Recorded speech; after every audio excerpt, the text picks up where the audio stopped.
Voltamos então os vertebrados. Agora vamos ver os tipos de reprodução. A reprodução foi dividida basicamente em 3 tipos.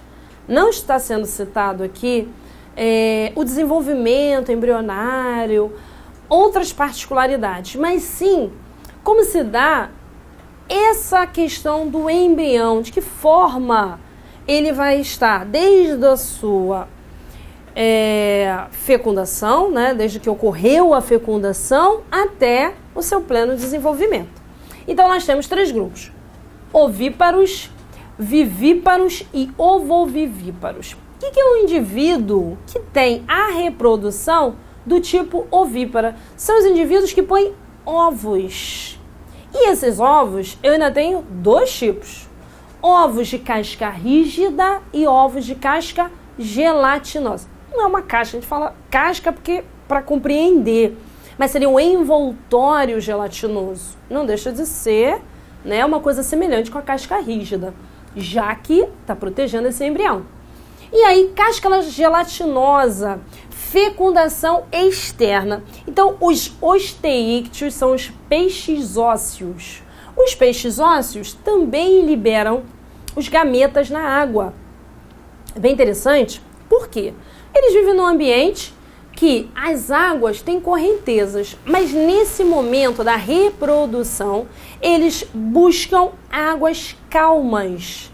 Já imaginou a situação? Vem o macho, aí ele vai depositar os espermatozoides, aí vem a fêmea, aí ele já depositou na água, tem muita correnteza, ele, peraí, sai o óvulo correndo atrás do espermatozoide, ou, né, o espermatozoide efetivamente atrás do óvulo, um desencontro danado. Então, para evitar, não é que isso não ocorra, para evitar que os gametas não se encontrem, se percam ao longo do processo, os peixes tendem a buscar águas calmas.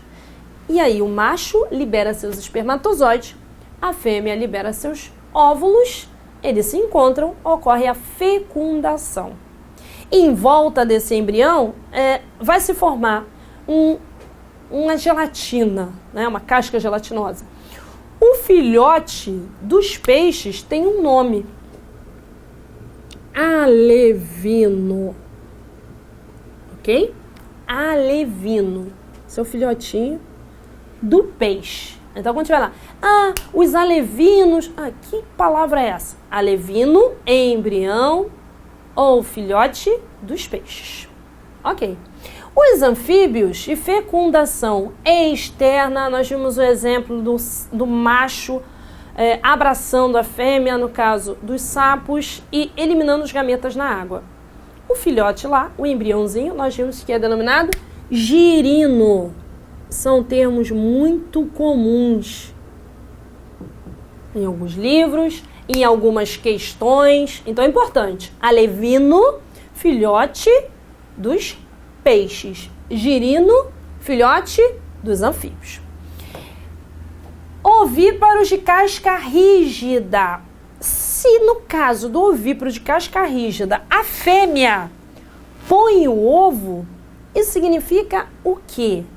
Que o encontro do espermatozoide e óvulo ocorreu dentro da fêmea. Então, os ovíparos de casca rígida, a fecundação é interna. O que é fecundação? Encontro do espermatozoide e óvulo para a formação do embrião. Então, a fecundação ela é interna. E aí nós temos condrícteos, répteis, aves e mamíferos, apenas os monotremos, que são os únicos mamíferos ovíparos. No caso dos condrícteos, tem até um detalhe bem interessante. Os condrícteos são os peixes cartilaginosos: tubarão, raia ou arraia e cação. E eu tenho uma escala evolutiva em que o peixe é o primeiro elo, o mamífero é o último. E eu vou encontrar o condrícteo tanto no tipo de reprodução aqui, ó, ovíparo de casca rígida. Então o macho colocou o espermatozoide dentro do corpo da fêmea, fecundação interna, formou o ovo de casca rígida, depois ela teve a postura desse ovo, pôs o ovo, como acontece com o réptil, com a tartaruga, com o crocodilo, com as aves e com esse mamífero. Mas eu já vou visualizar na segunda coluna da nossa tabela que o condríctio, ele também está presente no grupo dos vivíparos. Vivíparo. O que é o vivíparo? Esses filhotes nascem completamente formados. Nós estamos aqui, ó, mamíferos placentários. O nosso bebê nasce completamente formado. Ele é pequeno, ele é frágil, mas ele está formado. Então, os condríctios estão aqui, presentes no vivíparo. Mas os condríctios, como está bem no início da escala evolutiva, ele não teria tanto nutriente guardado dentro dele em relação ao desenvolvimento dos seus filhotes. Os tubarões, raias ou cações, existe um grupo, esses são os condríctios, mas existe um grupo de tubarões, não são todos os vivíparos, que sofre de um fenômeno denominado canibalismo intrauterino. Como é que é isso? Canibalismo intrauterino? Sim. O espermatozoide encontra o óvulo dentro do corpo da fêmea. Formam-se os embriões. Esses embriões estão lá se desenvolvendo. Estão se desenvolvendo. Uma dada hora, acabou o alimento. Eles não nasceram ainda. E aí, o tubarãozinho olha para o outro e já vai. Puf! Tira um pedacinho da nadadeira. Está demorando para nascer. Tira outro pedacinho da nadadeira. Os cientistas, muito interessante, os cientistas já tiveram contato com fêmeas, porque foram pescadas e aí foram levadas, tiveram contato com fêmeas que ainda tinham os filhotes dentro, e uns filhotes estavam quase que plenamente desenvolvidos, os outros sempre pedaços de nadadeira, filhotes que tinham morrido. Esse é o canibalismo intrauterino. Aí eu brinco, é o irmão ali brigando com o irmão, briga de irmão, né? Mas na realidade, por falta de alimento, um filhote acaba tirando pedaços do outro, às vezes ele consegue efetivamente nascer, mas com esses problemas de estar faltando parte da estrutura dele, ou ele não sobrevive, porque aí começa que os outros também acabam, como ele for o mais frágil, acabam também se alimentando dele. Então, os vivíparos, eles nascem completamente formados, fecundação interna, e não tem essa história aqui do ovo, da casca rígida, da casca de gelatina, não tem isso. Nós denominamos, em todos os casos, após a fecundação, célula-ovo, que é uma célula. Mas não, nesse caso, eu não tenho ovo. Eu vou ter, sim, os anexos embrionários que eu sinalizei para vocês. Dependendo do vertebrado que se apresentar aqui, vai ter mais ou menos anexos embrionários. Exemplo, no caso do mamífero, principalmente o placentário. A placenta, ela dá conta de nutrir o embrião. Então, no caso do placentário, vai ter muita albumina, muito vitelo lá dentro? Não, porque a placenta traz do sangue da mãe o alimento, não precisa ter vitelo. Então, vai ter sim um saco vitelínico reduzido. Vai ter um grande alontoide que guarda a excreção? Não. Por quê? Porque a excreção do bebê é encaminhada pela placenta para o corpo da mãe. E aí os rins da mãe é que vão excretar a excreção dela e do embrião dela. Então, os anexos embrionários, eles se apresentam porque eu tenho uma escala evolutiva, mas eles vão ter uma forma reduzida e, às vezes, inclusive, inativa. Então, nós temos aí os vivíparos, alguns tipos de condríctios, alguns anfíbios, alguns répteis e alguns mamíferos, que são marsupiais e placentários. Marsupial, a bolsa abdominal. Os marsupiais, eles têm uma bolsa abdominal. Exemplo, canguru, urso koala, gambá. Qual é a diferença entre um mamífero marsupial, já que estamos em reprodução e a classificação dele dada foi pela reprodução, entre um mamífero marsupial e placentário? Quando o embrião do marsupial começa o seu desenvolvimento, ele não se forma. Logo no iniciozinho, após a fecundação, semanas depois da fecundação, esse embrião, ele sai do corpo da fêmea e migra para dentro da bolsa, o marsúpio. Aí lá dentro da bolsa tem as glândulas mamárias, visto que é mamífero, E ele tem ali dentro, olha só que interessante os itens. As glândulas mamárias, alimento. O calor do corpo da fêmea, ele está sendo aquecido. E a proteção da fêmea. Então, alimento, proteção e calor. O marsúpio, dos marsupiais, nós, observando a natureza, copiamos. Existe um marsúpio e nós nem nos damos conta. Nós somos placentários e copiamos o marsúpio. Como?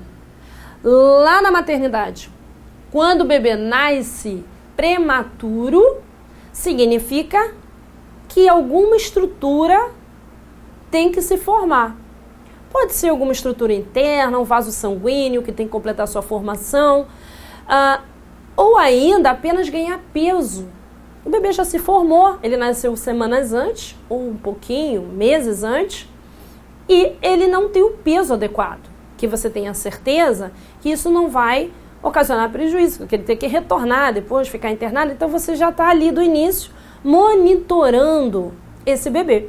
E aí como é que é a incubadora? Quem já teve a experiência de estar na maternidade, visualizando, ou já viu em algum documentário, alguma entrevista, a incubadora é uma cuba que mantém o bebê na temperatura adequada. Eles vão nutrindo esse bebê, vão dando alimento para esse bebê e fazem a limpeza desse bebê. Então, o marsúpio foi uma inspiração para o desenvolvimento do equipamento que hoje nos auxilia muito, que é a incubadora. Muito legal isso, né? Ovovivíparos. Os ovovivíparos é uma mistura. Ovíparo tem casca, ou rígida ou gelatinosa. Foi. Os vivíparos nasce completamente formado, eu não preciso da casca. Desenvolve dentro do corpo da fêmea, quando nasce está pronto. E ovo vivíparo? Então, se eu tenho os dois, eu tenho na sequência, primeiro se forma o ovo, e isso vai ocorrer em répteis, em alguns ofídeos, algumas cobras. Então, você tem a fecundação interna, o espermatozoide foi colocado no corpo dentro da fêmea por encontro dos óvulos. Formou-se a casca rígida. E esse ovo continua dentro do corpo da fêmea. E fica, e fica, e fica. Nesse tempo, o embrião está se desenvolvendo. Mas nós vimos que um dos itens utilizados para o desenvolvimento embrionário são os sais minerais da casca. Essa casca ela vai ficando como? Fina, frágil. Então, quando essa cobra põe esse ovo, horas depois, esse embrião, esse filhote, né, efetivamente, esse filhote, ele já quebra essa casca, ele já está completamente formado. Diferente do caso dos répteis, crocodilo que fica lá um tempão, né? A tartaruga fica lá um tempão, tomando conta dos ovos, as aves ficam um período lá. Nesse caso aqui, isso não acontece. Então, nós temos a classificação dos tipos de reprodução, os ovíparos, vivíparos e ovovivíparos.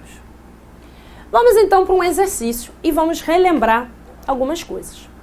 Então vamos lá. As figuras abaixo mostram o verso das células de real atualmente em circulação. Eu conheço essa aqui bem, essa aqui bem. Vai avançando, já não... Brincadeira, né? Mas vamos lá. Letra A. O animal representado na célula de 100 é da mesma classe dos golfinhos. Vamos lá? R$100, está na água, mas é uma garoupa. Opa! Eu falei que a garoupa ia chegar o momento dela. E foi lá no início da nossa aula, não é isso? A garoupa, ela faz parte dos peixes osteícteos. E golfinho é da classe dos mamíferos. Então, eu corto. B. Os animais representados nas células de 1, 5 e 10. 1, 5 e 10. Então, eu tenho uma ave e uma ave. Possuem características comuns como a respiração através de brânquias. Brânquias apenas em peixes e a primeira etapa da fase dos anfíbios. Então, fora. C. Os mamíferos são representados nas células de 10, eu tenho uma ave, 20, eu tenho um macaco, e 50, eu tenho uma onça. Então, a de 10 está fora, porque é uma ave. Logo, a partir disso, eu visualizo D, o animal representado na célula de R$2, pertence à classe 2 répteis, que é uma tartaruga, que faz parte do grupo dos quelônios. Então, foi muito legal essa questão, porque foi para confundir principalmente a questão da garoupa, do peixe, porque se vive na água, muitos dizem que é peixe, mas um golfinho é um mamífero que? Um mamífero aquático. Foi. Vamos mais um pouquinho explorar isso aí, tudo que nós vimos, e muito legal, dos vertebrados. Muitos aspectos do desenvolvimento embrionário e das estruturas dos indivíduos adultos mostram a existência de semelhanças que evidenciam o processo evolutivo, escala de evolução. A presença de fendas branquiais e de múltiplos arcos aórticos nos embriões de vários grupos animais são exemplos desse fato. O registro fóssil indica que os vertebrados de respiração branquial precederam os de respiração terrestre aérea. Dessa maneira, podemos dizer que a sequência do aparecimento dos animais foi. Então ele está ali citando respiração, mas ele te pede o quê? A sequência do aparecimento dos animais. Isso eu leio como escala de evolução, escala evolutiva. Aí ele botou outro nome para me enganar. E eu já estou bem particularizada e sei que primeiro vieram os peixes, depois os anfíbios, depois os répteis, as aves, só faltou quem? Nessa brincadeira, os mamíferos. Só faltam os mamíferos na nossa escala. Então ele quer a sequência do aparecimento dos animais. Muito cuidado quando você está numa questão, porque muitas vezes ele te leva a outros raciocínios. Então, uma das dicas é ir direto à pergunta. Muitas vezes a pergunta está independente do texto, e esse é um caso. Se nós tivéssemos ido direto à pergunta, poderíamos ter menos risco de errar. Mais uma, então vamos lá. Na alternativa abaixo, indique o grupo que deva pertencer um animal com as seguintes características. Então vamos juntinhos. Protegido por ovo de casca dura. Respiração pulmonar, fecundação interna com cópula, encontro do macho e a fêmea, presença de coluna vertebral, temperatura variável com o ambiente e mistura do sangue. Temperatura variável com o ambiente, eu troco esse termo por heterotermo. Heterotermo. E faz isso quando você estiver resolvendo a questão. Rabisca, escreve a sua observação. Quanto mais você explorar a questão, menos risco de erro. Não quer dizer que às vezes você não possa se confundir. Mas quanto mais você explora, mais clara a questão fica para você. E mistura do sangue significa o quê? Nós vimos na circulação sanguínea que os peixes, no coração deles, só passa sangue venoso. Tem 2 câmaras. Vimos que répteis, anfíbios, eles têm 3 câmaras. Surgiu uma câmara, correto? E nós vimos que as aves e mamíferos, o coração tem 4 câmaras em que o sangue não se mistura. Então, dos 5 grupos, a mistura de sangue pode aparecer onde? Aí vamos lá, escrevemos novamente. Pode aparecer, seguindo a escala de evolução, anfíbios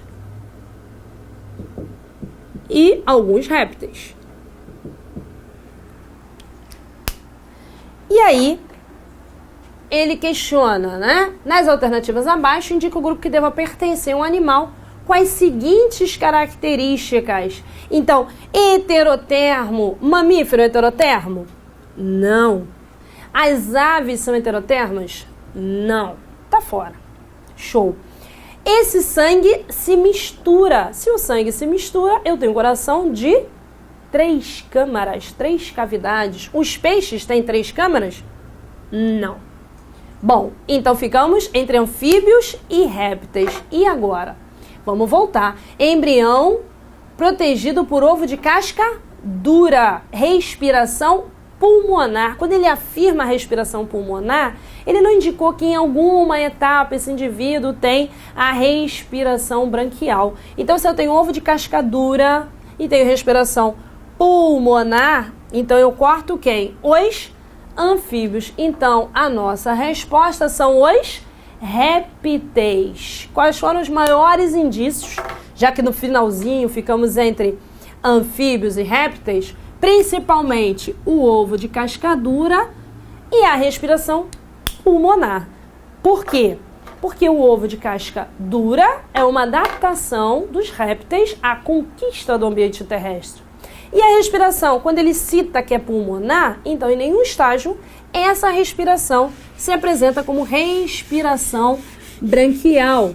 Logo, eu não tenho possibilidade de apresentar como resultado a questão dos répteis efetivamente. Então hoje nós fechamos o nosso encontro, estaremos juntinhos numa próxima aula.